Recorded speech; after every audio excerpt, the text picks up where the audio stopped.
Magandang hapon nga pala sa atin mga kabakood. Ngayon, nandito naman tayo sa ating kamatisan para magsagawa ng pag-spray. Noong una mga kabakood, ang una kong ginagamit dito mga foliar, itong Super Grow.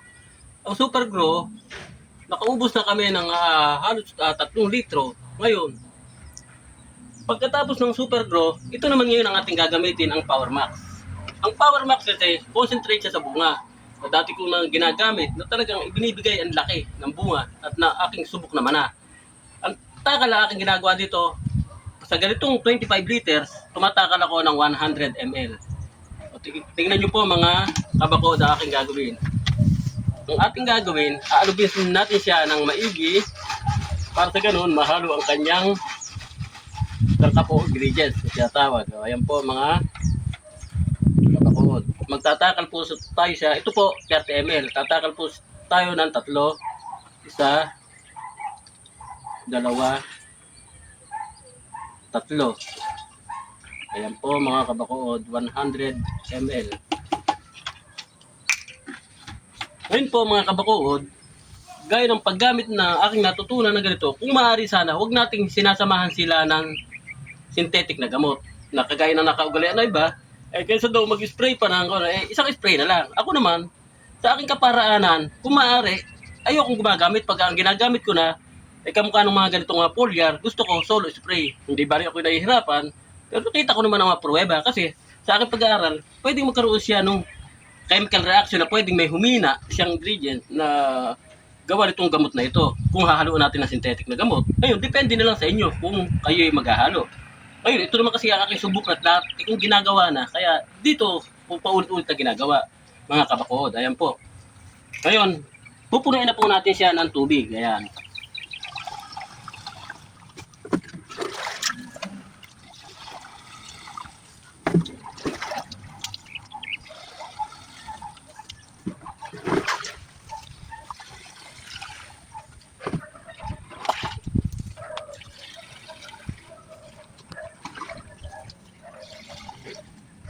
Yan, ganyan po mga kabakod ang aking ginagawa. At saka po gumawa ko ng improvised na panghalo. Sa stick po na sira ng sprayer, nilagyan ko siya ng goma. Para sa ganun po, ang gamot, nakasisiguro kayong halong-halo. Ayan, ganyan po ang aking ginagawa. Ayan. Para po maiwasan ang gamot ay tumitining sa ilalim. Ayan po mga kabakod ang aking ginagawa. Ganyan na po, napakasimple. Ayan, ganyan na po. Tandaan niyo po, ganyan ang tamang paggamit ng mga pestisidyo kung ano pa man. Yan po mga kabakod, ang aking nakasanayan na talagang aprobado naman. Yan po mga kabakod. I-start na po natin ang ating pang-spray.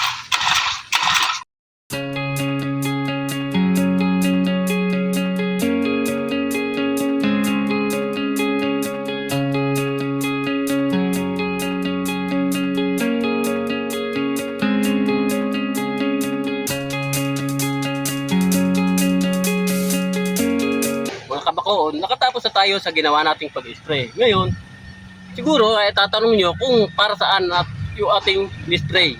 Ngayon, mga kabakod, yung aking ginamit na Power Max ay yung pampalaki ng bunga. Gaya nga nito, mga kabakod, kung inyo makikita, yan, marami pa siyang bunga na maliliit na dapat ay palakihin natin. Kaya ginamitan ko siya ng Power Max. Dahil sa nakuha na natin ng malalaki niyang bunga, marami pa rin at nagmumura, marami pa rin sumusunod na bunga na dapat palakihin natin. Yun nga, ang aking kagamitan, ang Power Max. Ayan po mga kabakod, tingnan niyo po ang aking kamatis. Talaga pong marami pang bunga. Ayan, kung makikita niyo, ayan o. Ayan po mga kabakod, ang ating kamatis. Patuloy pang lumalaki, bumubulaklak. At marami pa talagang bunga kung nakikita na inaasahan na ginagawan pa namin ng kaparaanan gamit nga ang Power Max. Mga kabakod, salamat na marami, lalo na sumusubaybay sa ating YouTube channel, Kabakod. So, muli, salamat ng marami.